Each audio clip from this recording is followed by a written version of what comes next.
आप हमारे भगवान को हाथ लगाएंगे और हम चुपचाप बैठे रहेंगे। बेटा, हमें अपने भगवान की रक्षा करना आता है। तुम करेगा रक्षा भगवान का, तो तुम्हारी रक्षा की जरूरत नहीं। वो अपनी रक्षा खुदा ही कर सकता है। आज कौन अपना खुदा का रक्षा करने की कोशिश किया और हमारा दोस्त चला गया।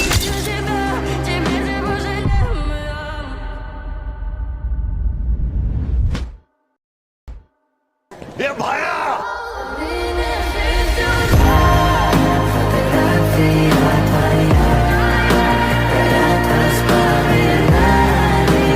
बस ये रहेगा भाइयों का जूता। अपने भगवान की रक्षा करना बंद करो, नहीं तो ये गोला में इंसान नहीं सिर्फ जूता रह जाए।